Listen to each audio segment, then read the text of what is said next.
नमस्कार साथियों, निदान क्लासेस पर स्वागत है आपका। मैं नागेश गहलोत आपके सामने उपस्थित हुआ हूं बाल विकास एवं शिक्षा शास्त्र से संबंधित कुछ महत्वपूर्ण प्रश्नों को लेकर। तो 15 प्रश्न हमने कल वाले वीडियो में हल कर लिए थे।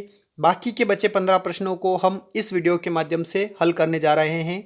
और पहला प्रश्न हम देखते हैं हमारा, सूचना के संगठित निकायों को निर्दिष्ट करने के लिए किस शब्द का उपयोग किया जाता है जो हमारे नई सूचना के संग्रह, व्याख्या और प्रक्रिया को प्रभावित करता है।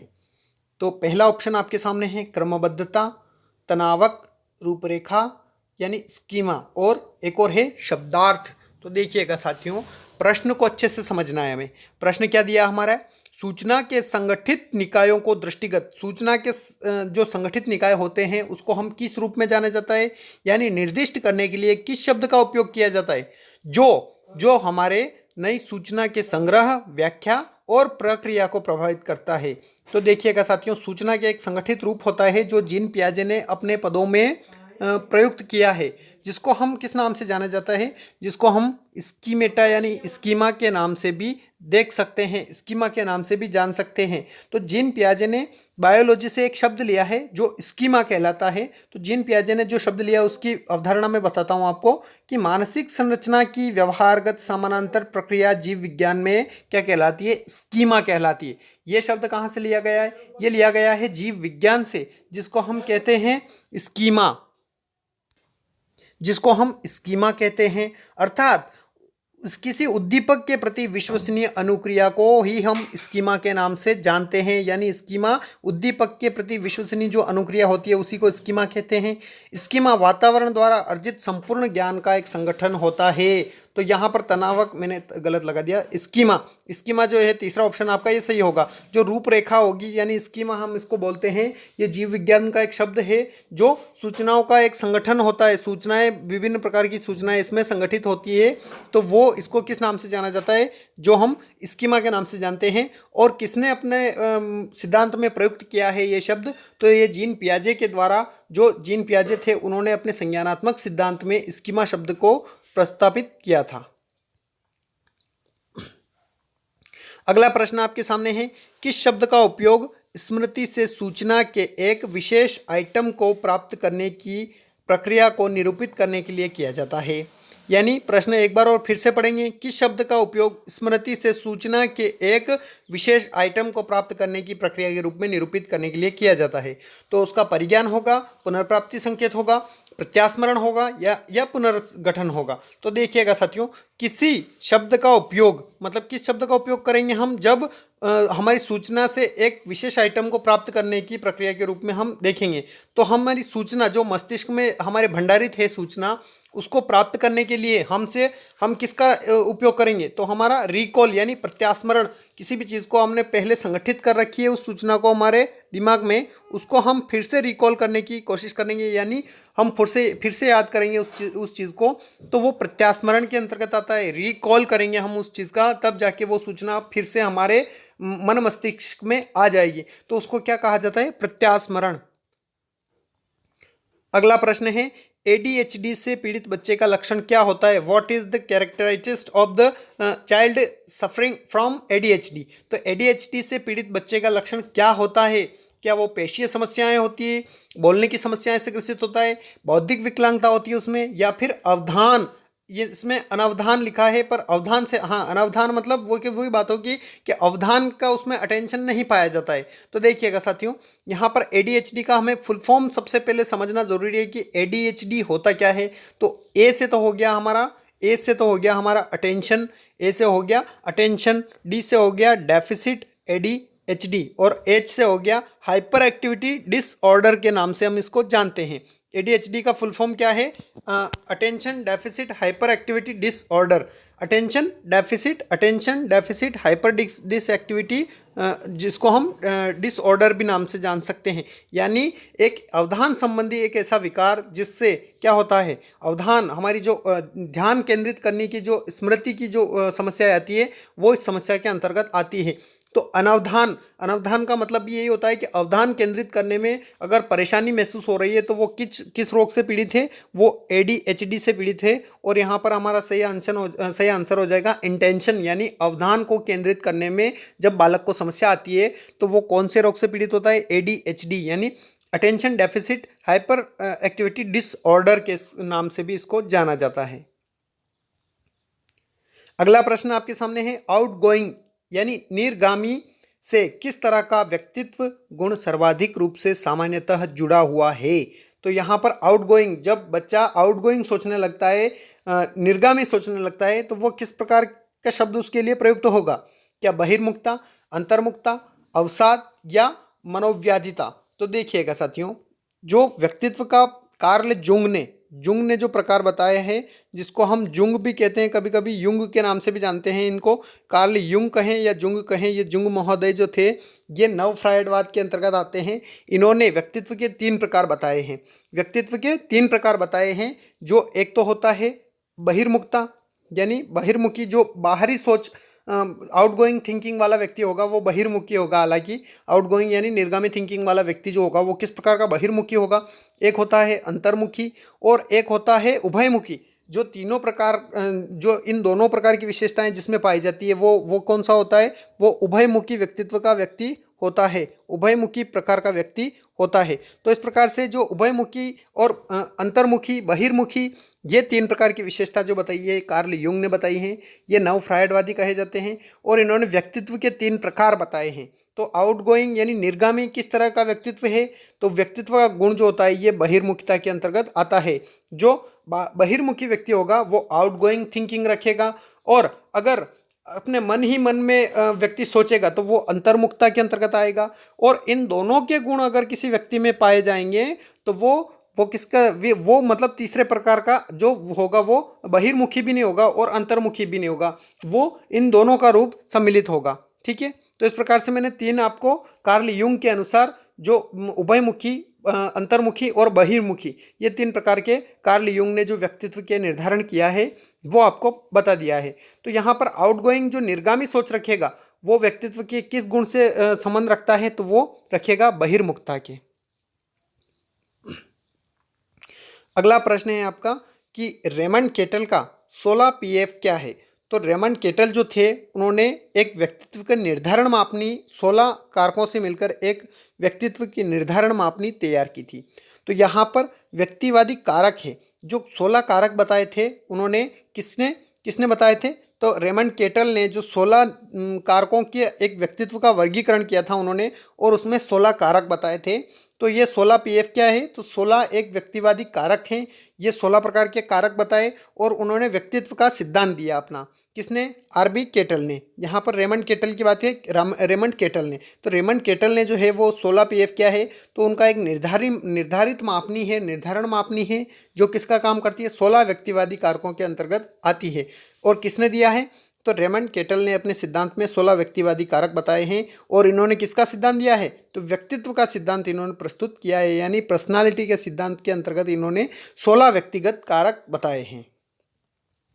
अगला प्रश्न आपके सामने है, बच्चों में महत्वपूर्ण सोच विकसित करने के लिए शिक्षक को छात्रों को अत्यधिक रिक्त स्थान देना चाहिए। क्या देना चाहिए, व्याख्यान देना चाहिए, प्रदत्त कार्य यानी असाइनमेंट और टिप्पणियाँ और अधिरोपण क्या करना चाहिए बच्चों को। जब एक शिक्षक अपने महत्वपूर्ण सोच विकसित करने के लिए बच्चों को अत्यधिक कुछ भी देना चाहता है, जैसे कि अपनी अत्यधिक सोच विकसित करने के लिए बच्चों को क्या क्या देना चाहता है, वो पुनर्बलन यानी कुछ भी देना चाहता है, तो क्या अच्छा कार्य कर सकता है, व्याख्यान देगा, प्रदत्त कार्य देगा, टिप्पणियाँ देगा या फिर अवरोधन। तो व्याख्यान देना एक अच्छी बात नहीं समझी जाती, केवल व्याख्यान देना अच्छी बात नहीं समझी जाती, टिप्पणियाँ नोट्स भी अच्छी बात समझी नहीं जाती। अधिरोपण मतलब उनके ऊपर किसी भी चीज़ का रोपण कर देना, उनके ऊपर दोषारोपण करना, ये भी अच्छी बात नहीं है। प्रदत्त कार्य, यहाँ पर जो हमारा सटीक आंसर होगा वो होगा असाइनमेंट। यदि अलग महत्वपूर्ण सोच विकसित करना चाहता है शिक्षक, तो उसके लिए उनको बच्चों को क्या करना चाहिए, अलग अलग असाइनमेंट देना चाहिए, प्रदत्त कार्य देने चाहिए, जिससे वो अत्यधिक तरीके से सीख सकते हैं। अगला प्रश्न है, स्टर्नबर्ग के बुद्धि घटकों में निम्न शामिल नहीं था। जो स्टर्नबर्ग थे उन्होंने बुद्धि का सिद्धांत दिया था। साथियों, स्टर्नबर्ग ने बुद्धि का त्रिचापीय सिद्धांत दिया था। उन्होंने कौन सा? त्रिचापीय सिद्धांत के नाम से हम उसको जानते हैं। त्रिचापीय सिद्धांत जो था वो किसने दिया? तो स्टर्नबर्ग ने दिया। तो स्टर्नबर्ग के बुद्धि के घटकों में शामिल नहीं है। तो ये चौथा भी मैंने दिखा दिया आपको। तो जो स्टर्नबर्ग थे उन्होंने कौन से बुद्धि का घटक शामिल नहीं किया था? क्या विश्लेषणात्मक बुद्धि, द्रव आसूचना केंद्र, रचनात्मक बुद्धि या व्यावहारिक बुद्धि? तो देखेगा साथियों, मैं आपको बताता हूं कि स्टर्नबर्ग ने कितने प्रकार की बुद्धि बताई है। तो उन्होंने, मैंने सिद्धांत तो बता दिया उनका कि त्रिचापीय सिद्धांत जो था वो स्टर्नबर्ग के द्वारा प्रतिपादित किया गया था। इसको त्रिघटकीय सिद्धांत भी और त्रितंत्र का सिद्धांत भी कहा जाता है। और ये कब दिया गया? तो ये दिया गया 1985 में। 1985 में जब स्टर्नबर्ग ने अपना सिद्धांत दिया, और इसको त्रितंत्री सिद्धांत भी कह सकते हैं हम, त्रिघटकीय सिद्धांत भी कह सकते हैं। और इन्होंने 3 प्रकार के घटक बताए उसके अंतर्गत। कितने प्रकार के घटक बताए? तो 3 प्रकार के घटक बताए हैं। अब हम उन घटकों की चर्चा करते हैं। जो घटकीय होता है वो पहला होता है विश्लेषणात्मक बुद्धि। तो आपके इस सिद्धांत में कहीं पर विश्लेषणात्मक बुद्धि है? तो ये विश्लेषणात्मक बुद्धि है। आपका प्रश्न क्या है कि स्टर्नबर्ग के बुद्धि घटकों में निम्न शामिल नहीं है। तो विश्लेषणात्मक बुद्धि ये जो है ये किसके द्वारा? रॉबर्ट स्टर्नबर्ग के द्वारा प्रतिपादित है। तो ये विश्लेषणात्मक बुद्धि होती है। एक होती है सृजनात्मक बुद्धि, जिसको हम सृजनात्मक को क्रिएटिव यानी रचनात्मक और निर्गामी किसी भी प्रकार से कह सकते हैं। तो विश्लेषणात्मक बुद्धि हो गई, एक सृजनात्मक बुद्धि हो गई, और रचनात्मक बुद्धि जिसको रचनात्मक या सृजनात्मक भी कह सकते हैं हम। तीसरा है उनकी व्यावहारिक बुद्धि। तो देखिएगा साथियों, ये 3 सिद्धांत तो स्टर्नबर्ग ने अपने सिद्धांत में प्रस्तुत किए हैं। कौन कौन से सिद्धांत? एक तो विश्लेषणात्मक बुद्धि, रचनात्मक बुद्धि और व्यावहारिक बुद्धि। ये 3 प्रकार की बुद्धियां अपने स्टर्नबर्ग ने अपने सिद्धांत में, बुद्धि के सिद्धांत में बताई है। और इन्होंने कौन सा सिद्धांत दिया? तो त्रिचापीय सिद्धांत दिया इन्होंने। इनके सिद्धांत को त्रितंत्र का सिद्धांत भी कह सकते हैं और त्रिघटकीय सिद्धांत के नाम से भी इसको जाना जाता है। तो देखिएगा साथियों, विश्लेषणात्मक बुद्धि, रचनात्मक बुद्धि या सृजनात्मक बुद्धि, और एक और व्यावहारिक बुद्धि, ये 3 प्रकार की बुद्धि स्टर्नबर्ग ने अपने सिद्धांत में प्रस्तुत की है। परंतु कौन सी बुद्धि नहीं की है? अपने प्रश्न में पूछा क्या गया कि कौन सी स्टर्नबर्ग की बुद्धि का सिद्धांत नहीं है? तो ये फ्लड इंटेलिजेंस जो है ये इनका नहीं है। अब फ्लड इंटेलिजेंस इनका नहीं है तो किनका है? तो केटल एवं हॉर्न ने जो है वो कौन सी, उन्होंने जो आसूचना के तरल बुद्धि, ठोस बुद्धि, फ्लड इंटेलिजेंस की जो सिद्धांत दिया है वो केटल एवं हॉर्न ने दिया है। तो इस प्रकार से ये हमारा आंसर सही हो जाएगा, क्योंकि फ्लड इंटेलिजेंस का सिद्धांत केटल एवं हॉर्न के द्वारा प्रतिपादित किया गया है।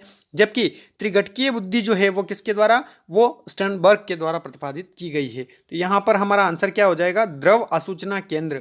ये बुद्धि का घटक जो है ये इनके द्वारा प्रतिपादित नहीं किया गया है। अगला प्रश्न है, एक शिक्षक कक्षा में आंतरिक प्रेरणा का अभ्यास कैसे करा सकता है? मतलब प्रश्न बड़ा आ जाए तो हमें घबराना नहीं है। तो देखिएगा, एक शिक्षक कक्षा में आंतरिक प्रेरणा अगर करवाना चाहता है तो वो किस प्रकार से अनुभूति करवा सकता है? क्या कक्षा के अनुशासन को नियंत्रित करने के लिए नीतियों नियम निर्धारित करके? नीतियां और नियम तो निर्धारित करना चाहिए, परंतु अत्यधिक अनुशासन अच्छी बात नहीं है। उच्च लक्ष्य निर्धारित करके और उन्हें उच्च ग्रेड, देखिए एनसीएफ 2005 के अनुसार ग्रेड प्रदान करना उनको मतलब मना कर दिया गया है। उनको एबीसीडी ग्रेड दिया जाता है, नंबर अच्छे नहीं, नंबर से ये करना मना किया है एनसीएफ 2005 ने। तो उच्च ग्रेड वगैरह इनका प्रलोभन भी नहीं देना चाहिए।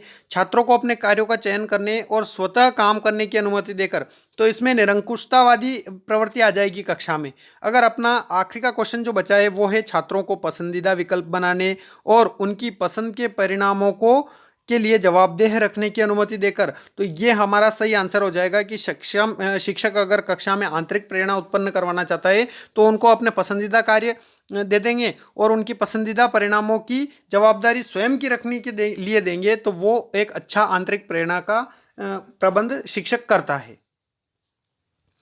अगले प्रश्न की तरफ बढ़ते हैं कि किस मानसिक गतिविधि के माध्यम से उपलब्ध जानकारी को निष्कर्षों में स्थानांतरित किया जाता है? किस मानसिक गतिविधि के माध्यम से उपलब्ध जानकारी को निष्कर्षों में स्थानांतरित किया जाता है? जिसको हम, देखिए कोई भी जानकारी है हमारे पास और हम उससे निष्कर्ष निकालना चाहते हैं कोई भी, तो उसके लिए हमें क्या करना चाहिए? चिंतन करना चाहिए, समस्या समाधान करनी चाहिए, तर्क करना चाहिए या फिर प्रेरणा करना चाहिए। तो हम यहाँ पर सीधे से देख कर आंसर लगा देंगे तर्क, क्योंकि कोई भी हमारे सामने जानकारी है उसमें हमें तर्काधार करेंगे, हम उस चीज़ का तर्काधार करेंगे, तर्क देखेंगे उसमें, तभी तो हम उसके निष्कर्ष तक पहुंच पाएंगे। क्योंकि जानकारी होती है वो तो चाहे झूठी भी हो सकती है, पूर्व धारणा से ग्रसित भी हो सकती है जानकारी, तो हम उसमें तर्क नहीं करेंगे जहां तक वहां तक हमारी जानकारी निष्कर्षों तक नहीं पहुंच पाएगी। तो हम तर्क के द्वारा उनके जानकारी को निष्कर्ष तक पहुंचा सकते हैं। तो इसके लिए हमें तर्क करने की जरूरत है। अगर चिंतन ही करते रह जाएंगे तो हम निष्कर्ष तक नहीं पहुंचेंगे। समस्या समाधान तब होगा जब आप निष्कर्ष तक पहुंचोगे। और प्रेरणा प्रेरणा उस कार्य के करने के लिए एक बल का कार्य करती है, एक पुनर्बलन का कार्य करती है। जबकि तर्क जो होता है वो क्या करेगा, आपको वो उस जानकारी को निष्कर्ष तक पहुंचाने का काम करेगा। तो ये प्रश्न था 24वां। अब 25वां प्रश्न है, स्मृति का कौन सा भाग आपके द्वारा शादी के दिन पहने गए कपड़े की स्मृति को संग्रहित करता है। तो हमें ये चीज रिकॉल करवाने के लिए किस किस चीज का सहारा लेना पड़ेगा? आत्मकथात्मक स्मृति, घोषणात्मक स्मृति, प्रक्रियात्मक स्मृति या फिर सहभागी स्मृति। तो जिस दिन हमने शादी के कपड़े पहने थे वो चीज हमें रिकॉल करनी है, तो वो आत्मकथात्मक स्मृति के द्वारा हम रिकॉल कर पाएंगे। तो स्मृति का कौन सा भाग आपके द्वारा शादी के दिन पहने गए कपड़ों को याद दिलाता है? तो वो आत्मकथात्मक स्मृति के अंतर्गत आता है। अगला प्रश्न देखते हैं, निम्नलिखित में से क्या सबसे अधिक अधिगम में बाधा डालता है? अधिगम में सबसे अधिक बाधा क्या डालता है? देखिए, एक प्रकार तो होता है कि अधिगम को प्रभावित करने वाले, अगर प्रभावित करने वाले कारक पूछ ले तो वो प्रभावित करने वाला बाधा भी डाल सकता है उसमें, और उसके लिए सकारात्मक भी हो सकता है। परंतु यहां पर आपके प्रश्न में क्या पूछा है कि निम्नलिखित में से क्या सबसे अधिक अधिगम में बाधा डालता है? मतलब ये नकारात्मक तरीके से ही बात कर रहा है, पॉजिटिव तरीके से नहीं कर रहा है, ये नकारात्मक तरीके से बात कर रहा है। तो हमें सोचना है प्रतियोगिता होगा, शोर होगा, उदासी होगा या फिर थकान होगा। तो देखिएगा साथियों, प्रतियोगिता प्रतियोगिता बाधा डालता है परंतु इतना नहीं डालेगा, शोर भी उतना प्रभावित नहीं करेगा, थकान भी आपको उतना प्रभावित नहीं करेगी। हालांकि ये सब चीजें प्रभावित करती है, अधिगम को बाधा डालती है, परंतु जितना उदासी, अगर अधिगम के लिए बच्चा तत्पर नहीं होगा, तैयार नहीं होगा और वो उदास होगा तो वो सबसे ज्यादा बाधा डालेगा। उदासी जो होगी ये सबसे ज्यादा बाधा डालती है आपके अधिगम में। उदासी जो है ये सकारात्मक नहीं होती है, ये हमेशा नकारात्मकता का कार्य करती है, और उदासी जो होगी वो सबसे अधिगम में सबसे ज्यादा बाधा डालने का कार्य करेगी। अगला प्रश्न है, निम्नलिखित में से कौन सी एक गौण यौन विशेषता है जो यौवन के दौरान महिलाओं में विकसित होती है? अब यहाँ पर देखिए, यहाँ पर एक तो मुख्य होता है और एक गौण होता है। जैसे कि हमने थार्नडाइक के नियम पढ़ते हैं ना, 3 मुख्य नियम है और 5 गौण नियम, मतलब गौण मतलब छोटे। तो ऐसी कौन सी छोटी विशेषताएं है जो महिलाओं में यौवन के दौरान विकसित होती है? क्या अंडाशय का विकास, रजोदर्शन, शरीर के बालों का बढ़ना या आवाज का गहरा होना? तो देखिएगा साथियों, अंडाशय का विकास ये एक विस्तृत प्रक्रिया है। रजोदर्शन ये भी यौवनारंभ आरंभ हो जाता है, तो रजोदर्शन भी एक विस्तृत प्रक्रिया है। आवाज का गहरा होना ये डीपिंग वॉइस, मतलब ये भी एक विस्तृत प्रक्रिया है। परंतु शरीर के बालों का बढ़ना ये क्या हो जाता है, ये गौण प्रक्रिया के अंतर्गत शामिल करते हैं हम। तो हमसे प्रश्न में यही पूछा है कि महिलाओं को यौवन आरंभ हो जाता है तब उनके लिए एक गौण प्रक्रिया क्या होती है, जो मतलब बाह्य दर्शन में प्रतीत होती है। तो वो होती है शरीर के बालों का बढ़ना, यानी शरीर के बालों का बढ़ना ये एक गौण प्रक्रिया के अंतर्गत शामिल करते हैं। और विस्तृत प्रक्रिया अंडाशय का विकास, अंडाशय का विकास वैसे ही यौवन आरंभ के समय अंडाशय का विकास होता है, रजोदर्शन होने लगता है उनमें, और आवाज का गहरा पन आ जाता है उनमें। तो इस प्रकार से हम शरीर के बालों को बढ़ने के अंतर्गत गौण जो होगी उनकी प्रक्रियाएं उसमें शामिल कर सकते हैं। अगला प्रश्न है, निम्नलिखित में से कौन सी पालन पोषण शैली अधिक उत्साह और अधिक नियंत्रण की विशेषता है? कौन सी पालन पोषण शैली अधिक नियंत्रण की और अधिक उत्साह की विशेषता है? तो यानी अनुज्ञात्मक पालन पोषण की शैली होगी, अधिकारी पालन पोषण की शैली होगी, अधिकारवादी पालन पोषण की शैली होगी या फिर आक्रामक पालन पोषण की शैली होगी। अगर यहाँ पर नियंत्रण बच्चे के ऊपर ज़्यादा ही नियंत्रण है तो वो अधिकारवादी शैली के अंतर्गत आएगी। अगर पालन पोषण के अंतर्गत पेरेंट्स का अपने बच्चों पर ज़्यादा ही अधिकार है और उन्हें किसी भी प्रकार की छूट नहीं दी जाती है तो वो किसके अंतर्गत, अधिकारवादी शैली के अंतर्गत आते हैं। और हमें रखना है किस प्रकार से, गणतंत्रवादी गणतंत्रात्मक शैली में रखना है बच्चों को, यानी प्रजातांत्रिक शैली में रखना है। प्रजातांत्रिक शैली आएगी यहाँ पर, प्रजातांत्रिक शैली। प्रजातांत्रिक शैली सबसे महत्वपूर्ण होती है किसके लिए, बच्चों के पालन पोषण के लिए प्रजातांत्रिक शैली में रखना चाहिए। जबकि अधिकारवादी शैली सबसे खतरनाक होती है, जो बुरी तरीके से समझी जाती है। तो अगर बच्चों के ऊपर आपका विस्तृत नियंत्रण है और उनको अधिक उत्साह और नहीं है तो वो कौन सी नियंत्रण की शैली होगी, तो वो आपकी अधिकारवादी विस्तृत शैली के अंतर्गत आता है, अधिकारवादी पालन पोषण की शैली के अंतर्गत आता है।